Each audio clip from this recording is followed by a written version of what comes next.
जय गुरुदेव।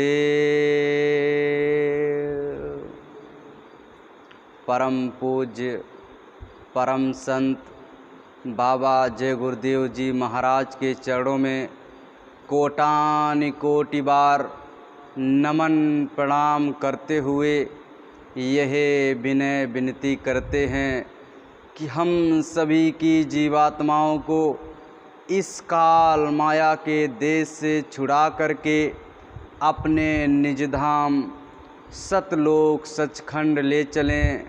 साथ ही साथ पूज्य महाराज जी के चरणों में कोटान कोटि बार नमन प्रणाम करते हुए यह विनय विनती करते हैं कि हम सभी जीवात्माओं पर अपनी दया कृपा बनाए रखें। हम सभी जीवात्माओं को अपना मार्गदर्शन देते रहें। जय गुरुदेव।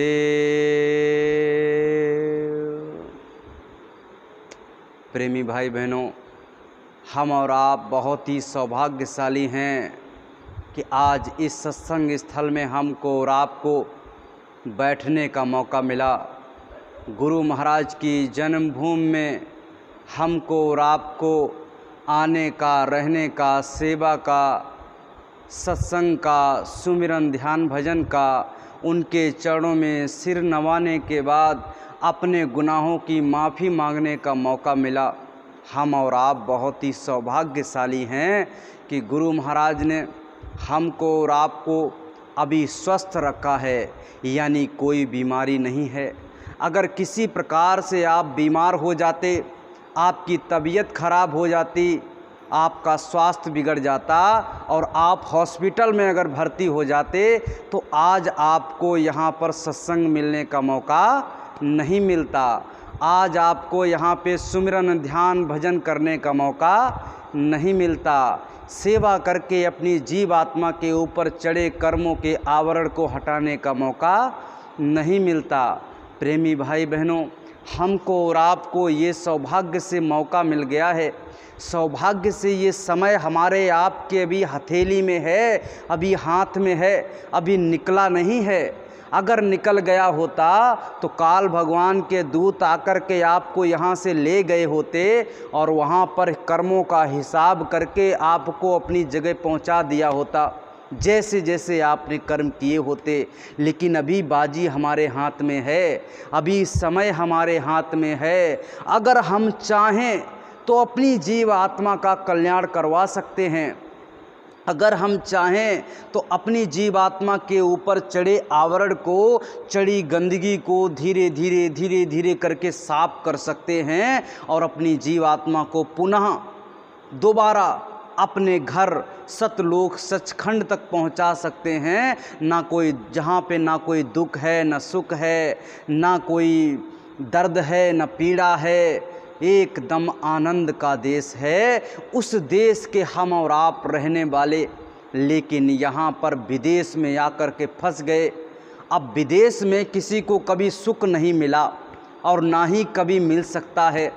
आप अपने घर से बाहर जाइए, कहीं भी चले जाइए, आपको वो सुख नहीं मिल पाएगा जैसे आपके घर में है। आप अपने मन से बनाकर खा रहे हो, आप अपने मन से सो रहे हो, अपने काम का वक्त भी आप अपने मन से डिसाइड कर रहे हो, अपने मन से तय कर रहे हो कि हमको अपने खेत में निराई करनी है तो कितने से कितने बजे तक हम करेंगे। कोई दूसरा तय करने वाला नहीं है। आप 4 बजे उठ के जाइए, आप जो है 6 बजे तक कीजिए, आप 8 बजे जाइए, आप जो है 10 बजे तक कीजिए। वो आपके ऊपर निर्भर करता है कि आप जैसे जैसे करोगे। प्रेमी भाई बहनों, लेकिन पराए देश में जाओगे, पराए व्यक्ति के यहाँ पर आप रहोगे तो उसके अधीन हो जाओगे। वो जैसा रूखा सूखा आपको देगा वैसा खाना पड़ेगा। जिस बिस्तर पे आपको सुलाएगा उस बिस्तर पे आपको सोना पड़ेगा। जिस प्रकार की बोली को बोलेगा आपको उसको सहन करना पड़ेगा। क्यों? क्योंकि आप उसके यहाँ पे रहना प्रारंभ कर दिए हो। इसलिए प्रेमी भाई बहनों, हमको और आपको समझना चाहिए कि ये विदेश है, यहाँ पर आकर के हम फंस गए और इस मृत्यु लोक का जो मालिक है, जो ईश्वर है, जो यहाँ का भगवान है, वो कौन है? उसके बारे में गुरु महाराज ने बताया कि वो काल भगवान हैं। उन्होंने यहाँ पे सारी सृष्टि में जीवात्माओं को फंसा करके रखा है।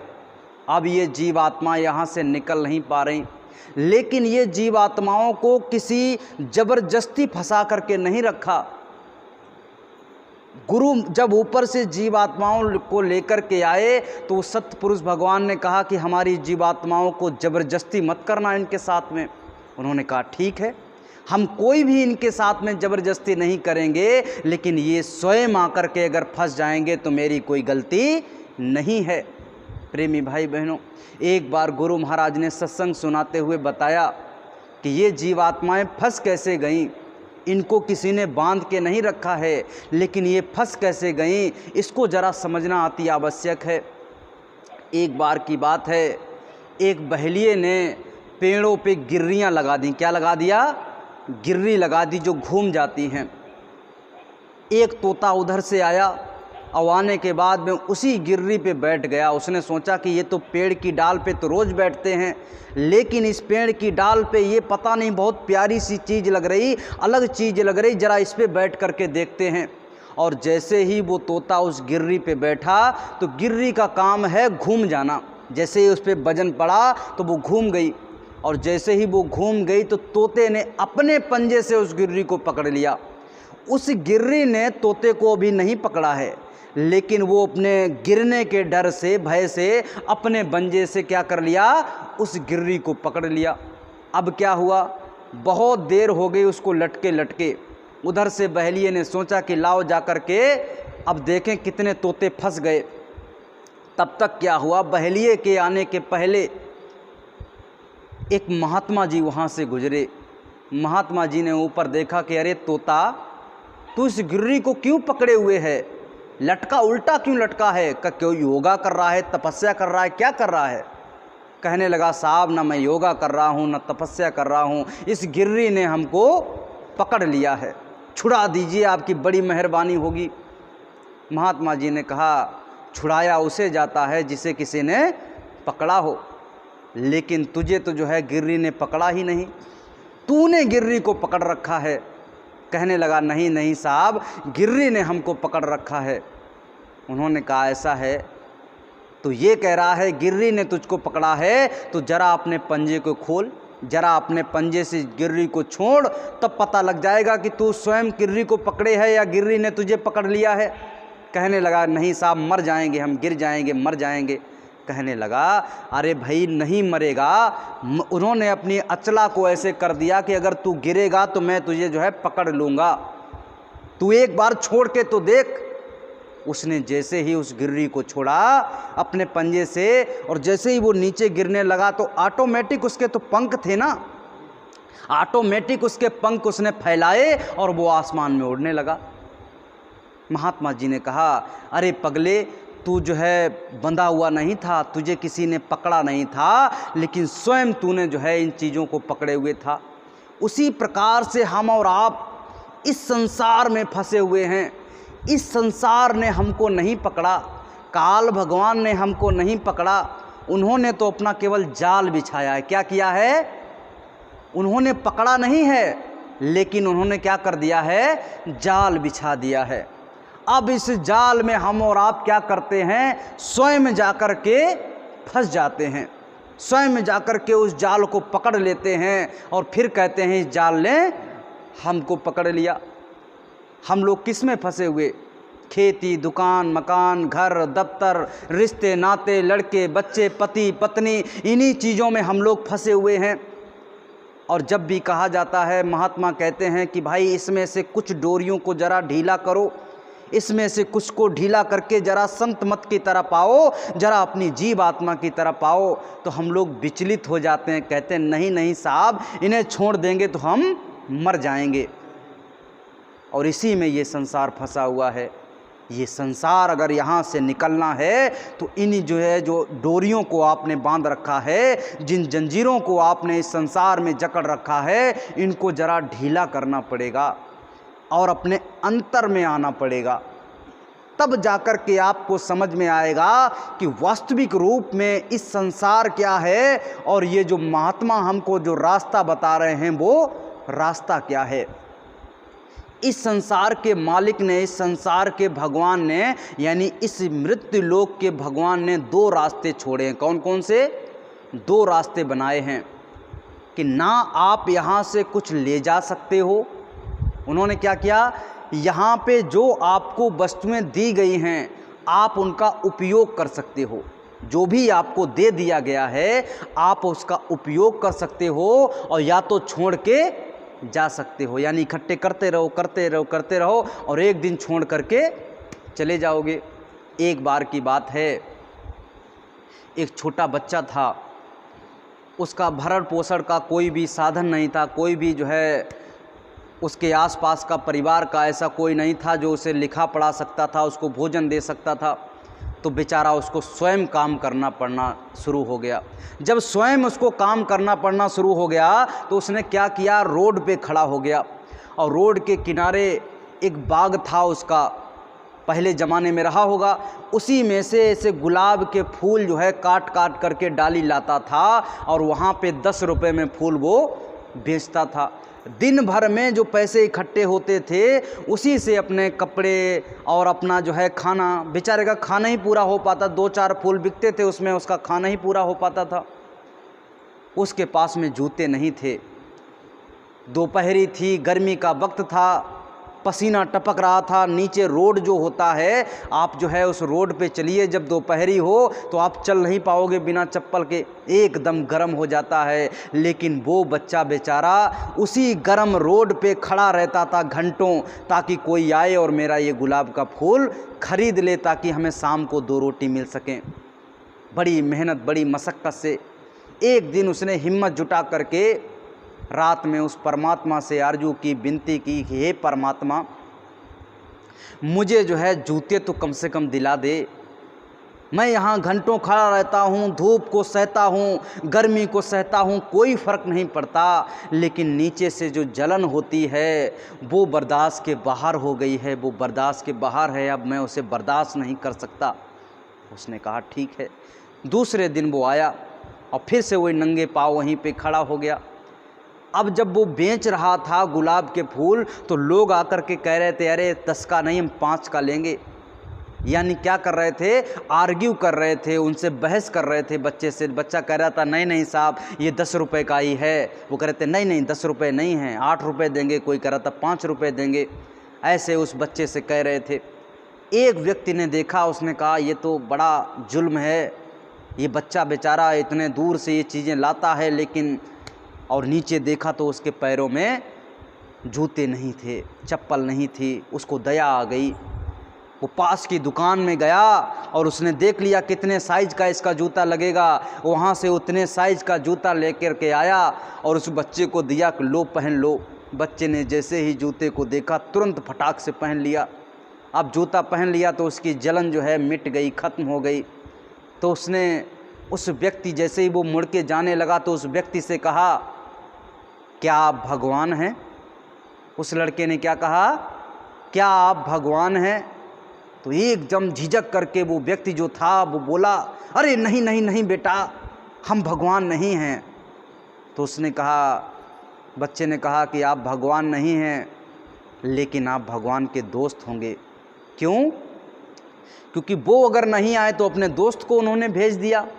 क्योंकि कल रात को हमने प्रार्थना की थी, हमने विनती की थी कि हे परमात्मा, हम रोज़ रोज़ इस जो है जलती हुई रोड पे खड़े होते हैं, मेरे बर्दाश्त के बाहर हो गई ये दर्द, अब मुझे इससे निजात दिलवा दे, मुझे जूते दिलवा दे।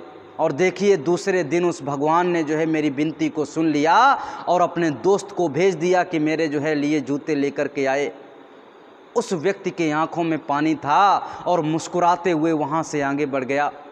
अब वो व्यक्ति समझ गया था कि इस संसार में जो कुछ भी है या तो हम उसका उपयोग कर सकते हैं और या तो इकट्ठा करते रहो करते रहो करते रहो, बाद में उसको छोड़ करके चले जाओगे। प्रेमी भाई बहनों, इसी प्रकार से हमारा और आपका भी हाल है। हमारे पास में जो कुछ भी दे दिया है उसमें हमें संतुष्ट रहना चाहिए और उसी को जो है अपने जीवन में उसको पा कर के खुश हो कर के और अपने परमपिता परमात्मा का भजन करना चाहिए। लेकिन हम जो क्या करते हैं, रात दिन सुबह शाम जो नहीं है उसको पाने की कोशिश करते रहते हैं और जो है उसका उपयोग नहीं करते। अभी आपके पास में आपके रिश्ते नातों में कोई व्यक्ति ऐसा है जो आपकी बहुत ज़्यादा मदद करता है, आप उसकी कदर नहीं करते। लेकिन जब वो नहीं होगा, इस धराधाम से वो चला जाएगा, तब कहेंगे, क्या कहेंगे, दादा बड़े अच्छे थे, वो पिताजी बड़े अच्छे थे, वो व्यक्ति बड़ा अच्छा था, वो माताजी बड़ी अच्छी थी। उसके जाने के बाद में हम उसका जो है याद करते हैं, लेकिन यहाँ पर जो सामने सामने है तो उसको जो है कोई भी उसका महत्व नहीं समझते। आप भूखे बैठे होगे, प्यासे बैठे होगे, तो वो जो मर गया है, जो यहाँ पर आपके सामने नहीं है, आंखों के सामने नहीं है, वो आकर के आपको एक गिलास पानी नहीं देगा। जो सामने बैठा हुआ है वो कैसा भी होगा वही आपको लेकर के पानी देगा। इसीलिए जो है उसका हमें जो है सम्मान करना चाहिए। हमारे पास में क्या है, क्या है, समय है। क्या है, अभी समय है। किसी के पास 10 साल, किसी के पास 20 साल, किसी के पास 50 साल। अभी हमारे पास में समय है और इस समय का हमें आदर करना चाहिए, इस समय का हमें सम्मान करना चाहिए और इस समय का हमें उपयोग करना चाहिए। अगर उपयोग नहीं करेंगे तो ये जो श्वासें हैं ये तो रुकने वाली नहीं हैं, धौकनी के रूप में ऐसे चलती चली जा रही, चलती चली जा रही और एक दिन ये आकर के समाप्त हो जाएंगी। और जब समाप्त हो जाएंगी तो वहाँ पर आपका जब हिसाब किताब होगा तो आपका सब ब्लैंक ब्लैंक नज़र आएगा, सब डॉट डॉट डॉट डॉट नज़र आएगा। आपने कुछ कमाया ही नहीं और जो कुछ भी कमाया है वो बोझे के रूप में कमाया है। और आपको ये मनुष्य शरीर मिला था अपनी जीव आत्मा के कल्याण के लिए, क्योंकि ये कोई 2-4 दिन के बाद में नहीं मिल जाता। जैसे हम और आप कहते हैं कि ये हमारा बच्चा, जैसे आपके दादाजी ख़त्म हो गए और आपके घर में किसी बच्चे ने जो है जन्म ले लिया और वो लड़का है, तो आप क्या कहते हो, अरे वही दादाजी आ गए, देखो वही दादाजी आ गए। अरे भाई, आप पूछने गए थे दादाजी से, वो बेचारे यहाँ से जो कर्म करके गए वहाँ पर जो है उन्होंने वो भुगत रहे उस कर्मों को, उनको नरक में डाल दिया गया, उनको 84 में डाल दिया गया, कीड़े मकोड़े बन गए, गधा बन गए, उल्लू बन गए, पक्षी बन गए और उसमें जो है नालियों में रेंग रेंग के बेचारे तड़प रहे। और आप यहाँ पे कह रहे हैं कि देखो देखो ये जो लड़का आ गया, ये कौन आ गया, ये दादाजी आ गए, ये फलाने आ गए। हम और आप मन के बहकावे में इतना ज़्यादा आ चुके हैं कि अब जो है हम और आप निकल नहीं पा रहे। उसने हमें चुंबक की तरीके से ऐसे पकड़ रखा है और जब कोई संत और महात्मा हमको बताता है कि इसे ज़रा छोड़ दो तो छोड़ने की हमारी हिम्मत नहीं पड़ती। ऐसा लगता है कि ये अगर छोड़ देंगे तो मर जाएंगे, क्योंकि इसके बिना हमारा जीवन नहीं है। लेकिन गुरु महाराज ने बताया कि इसी के बगैर जब आप जीना प्रारंभ करोगे तभी तो आपका असली जीवन शुरू होगा। अभी तो आप नकली जीवन में जी रहे, अभी तो आप अंधकार में जी रहे, ये अंधकार में आप सब कुछ इकट्ठा कर रहे। लेकिन जैसे ही आप अंतरात्मा में आओगे, अपने आप को समेट करके अंदर की तरफ चलना प्रारंभ करोगे, तब आप उजाले में धीरे धीरे धीरे धीरे आओगे, अपने आप को समझोगे कि मैं कौन हूँ। ऐसे किसी से पूछा जाए कि मैं कौन हूँ तो लोग कहते हैं ये शरीर का नाम शिवम है, मैं शिवम हूँ। कोई कहता है मैं फलाने हूँ, कोई कहता है मैं फलाने हूँ। लेकिन संत और महात्मा जब इस धराधाम पे आए तो उन्होंने बताया कि आप जो ये शरीर है और ये शरीर का जो नाम है वो आप नहीं हैं, आप एक जीव आत्मा हैं। और इस संसार में आपको ये मनुष्य शरीर मिल गया ताकि आप अपने आप को मजबूत कर सकें, अपनी खोई हुई शक्तियों को पा सकें। लेकिन हमने और आपने क्या किया, जैसे जानवर अपने जीवन को बिता के चले गए, जैसे कीड़े मकोड़े अपने जीवन को बिता के चले गए, ऐसे ही हमने और आपने भी अपना जीवन बिता दिया। 70-80 साल जो कुछ भी आपको समय मिला, श्वासें मिली, सब यहीं पर बिता के चले गए। और फिर जो है रोते हो, तड़पते हो, चिल्लाते हो और संत महात्माओं से गुहार लगाते हो कि मुझे बचा लो, बचा लो, बचा लो, लेकिन कोई बचाने वाला नहीं मिलेगा। क्यों? क्योंकि आपने जब आपको समय मिला था तो आपने वो काम किया नहीं। जैसे आपका बच्चा है, अभी आप उससे कह रहे हो पढ़ लो, पढ़ लो, पढ़ लो, नहीं तो मेरे जैसे घास छोलोगे, वो नहीं आपकी बात को माना, बाई डंडई में घूमता रहा। तो लास्ट में जो है जब उसकी शादी हो गई, बच्चे हो गए, जिम्मेदारियों का बोझ उसके सिर पे आया तो घास छोलना उसने भी शुरू कर दिया। यही दशा आपकी भी होने वाली है। लेकिन समय से पहले जो चेत जाता है, समय से पहले जो उठ जाता है, वही समझदार व्यक्ति कहलाता है।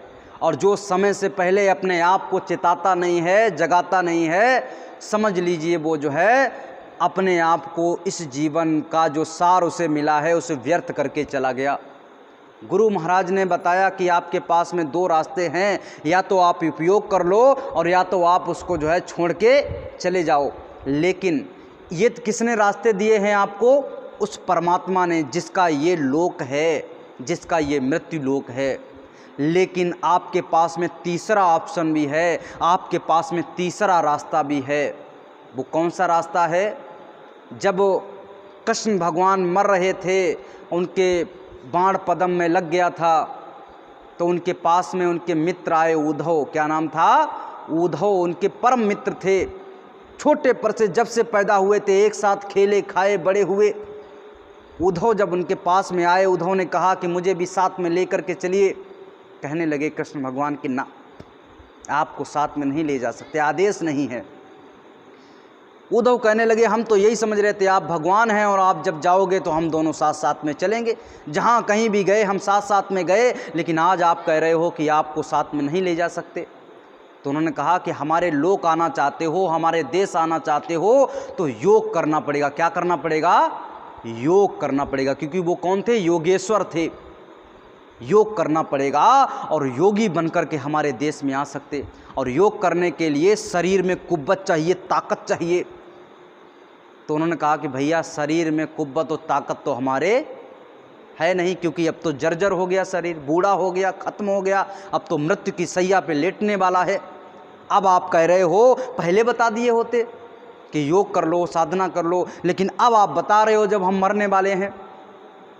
कहा कि ऐसा है, आप इधर चले जाओ एक पर्वत पे, वहाँ पे आप जाकर के संत महात्माओं की शरण ले लो। एक तीसरा रास्ता है जो हम आपको बताए दे रहे हैं। संत महात्माओं की शरण ले लो, उनकी सेवा करो। अगर उनकी दया दृष्टि आपके ऊपर में हो गई तो आपका कल्याण हो जाएगा। मेरे ही लोक नहीं बल्कि आप और भी ऊपर तक पहुंच सकते हो। उद्धव जी बेचारे तब वहाँ पर गए और उनको संत और महात्मा मिले और उनके दिशा अनुसार वो जो है उनकी आज्ञा अनुसार उन्होंने चलना प्रारंभ किया। इसीलिए गुरु करना बड़ा आवश्यक है। अगर हमने अपने जीवन में गुरु नहीं किया तो ये जीवन व्यर्थ हो गया। लेकिन गुरु करने के बाद में हम लोग क्या करते हैं? गुरु को मानते हैं। क्या करते हैं? हमने परम संत बाबा जय गुरुदेव जी को मान लिया, लेकिन की नहीं मानी। परम संत बाबा जी को तो मान लिया, घंटे आप गले में लॉकेट पहनते हो, ऊपर सदरी पहनते हो, आपके दरवाजे पे जो है बड़ा सा लंबा सा झंडा लगा है, लेकिन जो गुरु महाराज ने बताया वो नहीं कर रहे। क्या लगता है गुरु महाराज खुश रहेंगे? वे तो कह रहे हैं कि यहाँ से निकल चलो, इतनी मेहनत से, इससे दर्द से आपको जो है नाम दान दिया, ये जो नाम को जय गुरुदेव नाम इसको जगाया और आपको रास्ता बता दिया, और उस रास्ते पे आप बैठे हुए हो, केवल चल नहीं रहे हो, तो उसमें गुरु की गलती नहीं है। गुरु ने तो आपको बता दिया। इसीलिए गुरु करना बड़ा आवश्यक है। अगर आपने गुरु को पा लिया तो समझ लीजिए आपको सब कुछ मिल गया। गुरु की महत्वता क्या है? एक बार की बात है, एक व्यक्ति था, बड़ा सज्जन व्यक्ति था। जब भी उसके आसपास से कोई संत महात्मा गुजरते तो उनको भाग करके जाता, उनके चरण स्पर्श करता और अपने यहाँ पर लेके जाता, उसको जो है खिलाता पिलाता और उसको जो है पूरी सेवा सत्कार करता, जो भी उसके बस में होता। एक बार की बात है, एक महात्मा जी उसके गांव से जा रहे थे तो उसी के घर के बगल से निकले उसने जैसे ही महात्मा जी को देखा भाग करके गया, उनके चरणों में पड़ गया, कहने लगा महात्मा जी चलो चलो हमारे घर पे चलो। कहा ठीक है। महात्मा जी उनके घर पे गए, चारपाई पे बैठे। उन्होंने तुरंत जो है अपनी पत्नी को आदेश दिया, अरे महात्मा जी द्वार पे आए हैं, कुछ बनाओ। तुरंत उन्होंने जो है कुछ, उनकी पत्नी ने कुछ बनाया, नाश्ता बनाया, कुछ रोटी को बनाया और वो ले जा कर के महात्मा जी के सामने परोस दिया, रख दिया। महात्मा जी ने अपना सुमिरन ध्यान भजन किया और जो है भोग लगाया।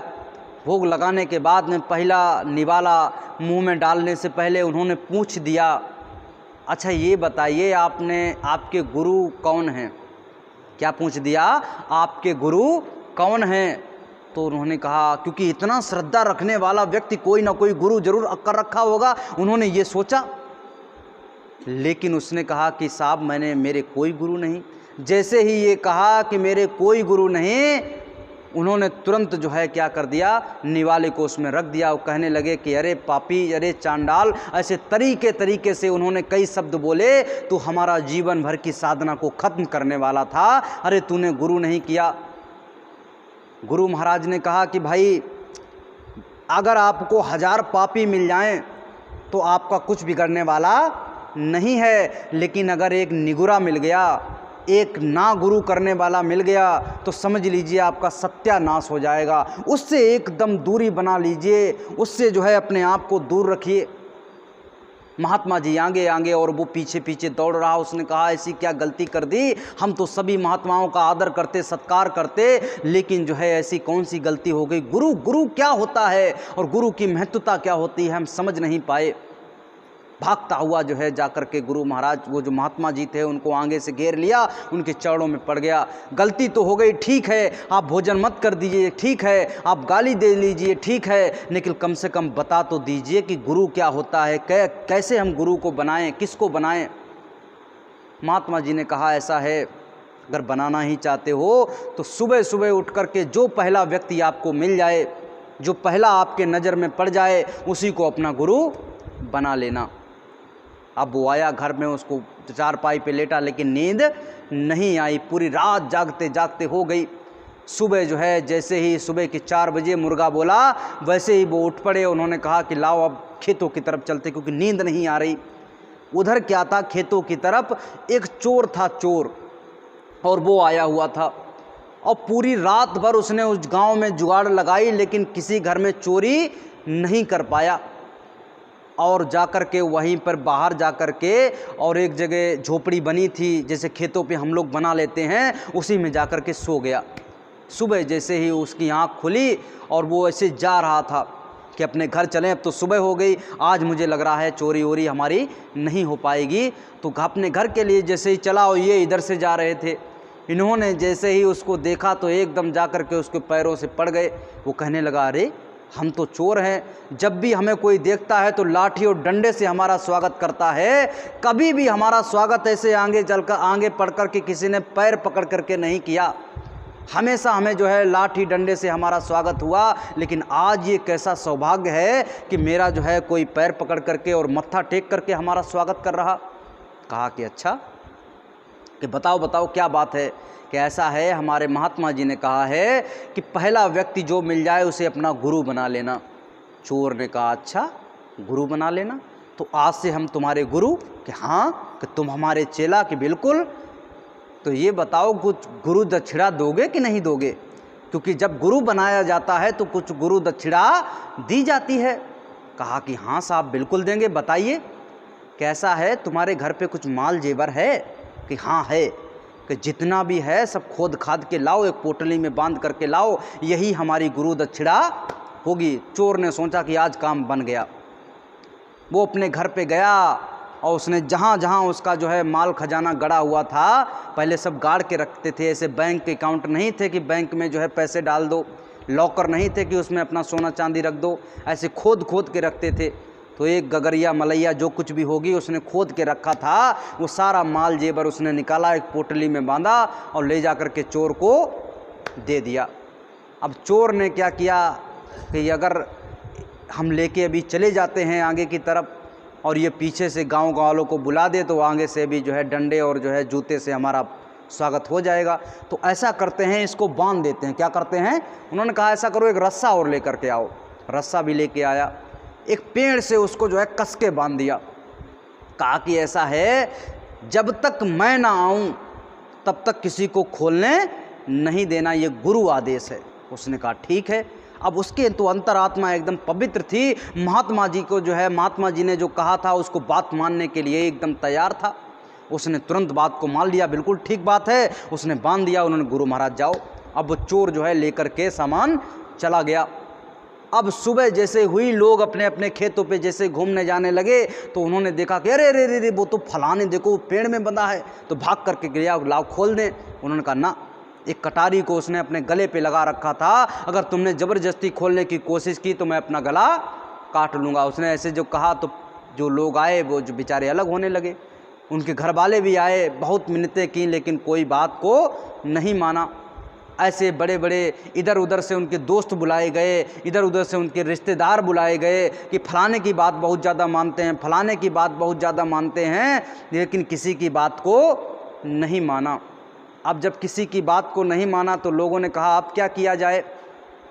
बड़े बड़े भगत आ गए, उन्होंने ब्रह्मा और विष्णु महेश को बुला दिया।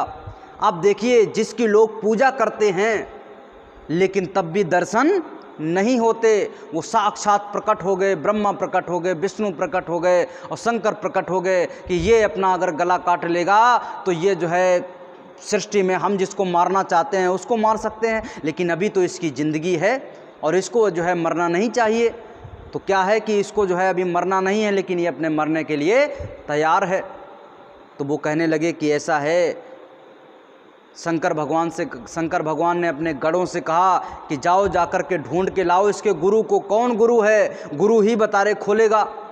और वो गए, उन्होंने देखा अंतर्ध्यान होकर के कि हाँ भाई, एक चोर है, वही इनका गुरु है, कि पकड़ के लाओ। तो भूत प्रेत जो शंकर भगवान के गढ़ थे वो भाग के गए और उसको पकड़ करके ले आए सामने। उन्होंने कहा हाँ हाँ, अब गुरु जी आ गए, गुरु जी चाहें तो खोल दें। चोर से कहा गया कि खोल दो चुपचाप। उसको जो है, चोर ने भी ब्रह्मा और विष्णु महेश के दर्शन कर लिए, उसके सारे पाप जो है थे वो धुल गए। और वो जाकर के क्या किया, उसने जो है उसको जो है किसान को खोल दिया। तो आप देखिए गुरु की महत्वता कितनी है, गुरु के शब्द में ताकत है। उस इंसान, वो चोर था, उससे कोई फर्क नहीं पड़ता, लेकिन वो जो गुरु शब्द उसके साथ में जुड़ गया, ताकत तो उसमें है। इसीलिए गुरु महाराज ने हमको आपको जो बताया है, उस रास्ते में ताकत है। अगर हम और आप उस रास्ते पे नहीं चलेंगे, जो उन्होंने बताया उसको नहीं करेंगे, तो कुछ भी प्राप्त होने वाला नहीं है। उस परमात्मा को प्राप्त करने के लिए गुरु महाराज ने जो रास्ता बताया, उस पे जब आप चलना प्रारंभ करोगे तो रामायण में कहा गया है कि रंग भूम जाबु सिए पागुधारी और रूप देख मोहे नारे नारी। उन्होंने कहा कि रंग भूम यानी ये जो संसार है, ये तो मृत्यु लोक है। यहाँ से हमारी जीवात्मा संत महात्माओं का रास्ता लेकर के साधना के द्वारा जब यहाँ से निकली, तो इस सूरत को, इस आत्मा को क्या कहा गया, किससे संबोधित किया गया? सीता जो है नाम से इसको संबोधित किया गया। और ये जब सीता रूपी सूरत यहाँ से निकली और जो है उस ब्रह्मांडों में पहुँची, तो इसका जो है स्वागत करने के लिए हजारों हजारों जीवात्माएं इसके स्वागत के लिए खड़ी हो गई कि ये तो जीवात्मा यहाँ से निकली जा रही है अपने घर, कितनी महत्वपूर्ण जीवात्मा है। और हम और आप यहाँ पर देवी देवता भी बन कर के यहाँ पर फंसे हुए हैं, निकल नहीं पा रहे। इसीलिए तो कहा गया है कि ये मनुष्य शरीर देवताओं को भी दुर्लभ होता है।